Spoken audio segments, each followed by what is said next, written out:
Serving yourself, serving the planet, serving the people around you, serving the institutions in which you're involved in are all keys to enhancing your health and well-being.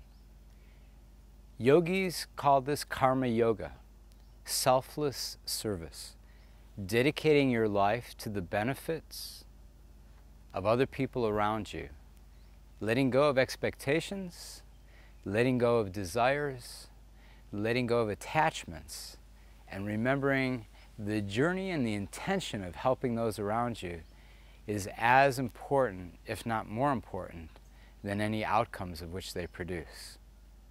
In modern day language, we often talk about philanthropy, humanitarianism, and the importance of helping those in your community and those around you as part of a balanced and meaningful life. I want to add one little caveat to this, though, that if we're so busy serving our children, serving our communities, serving our religious institutions, and the communities around us, we often forget to serve ourselves. And in the process of doing that, other people have to look after us. So when you think of service and the context of health enhancement, remember that when you look after your health and well-being, you're actually providing for karma yoga. It's not selfish, because when you serve yourself, you're making sure that your battery is charged and that your energy is at an optimal level so that you can keep on giving to those people around you. When you neglect serving yourself and looking after your health and well-being, then you're actually, in some ways, taking away from the people around you because they're going to have to look after you. Let's look at this area of service in more detail. There's virtually nothing that we do in our daily life that can't be perceived in some way or another as being of service. Simply going to the store and buying food provides a service.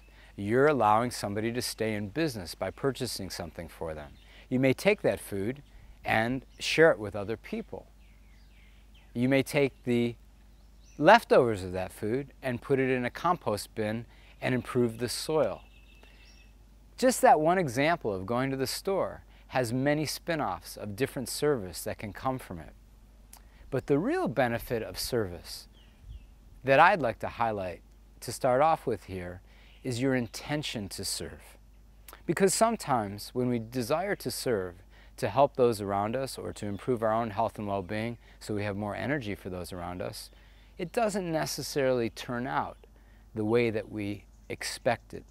And my teacher used to remind me, Neil, be aware, if you make appointments, you may find that you're disappointed. So the key with effective and quality service is to give from your heart, that the intention is to serve and to help and to improve, to add quality. But it might not necessarily be the outcome. And it's the intention of serving.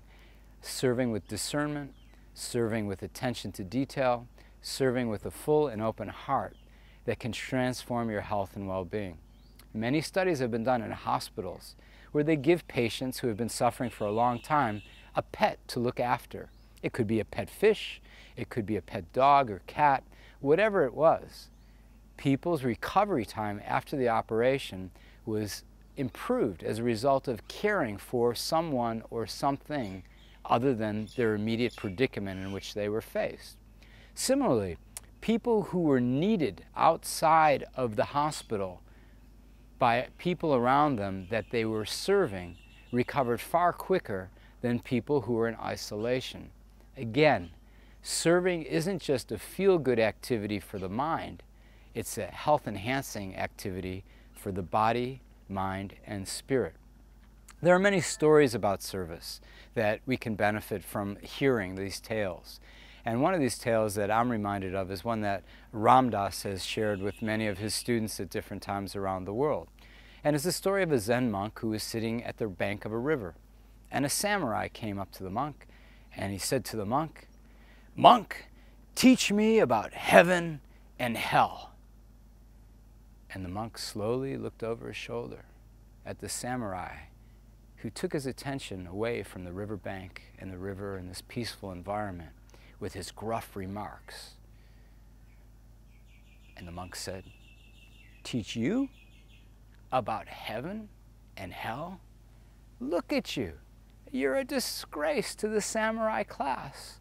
Your sword is rusty. Your beard is unshaven. Your appearance is unkempt. I couldn't teach you anything." The samurai never had anyone speak to him in this manner.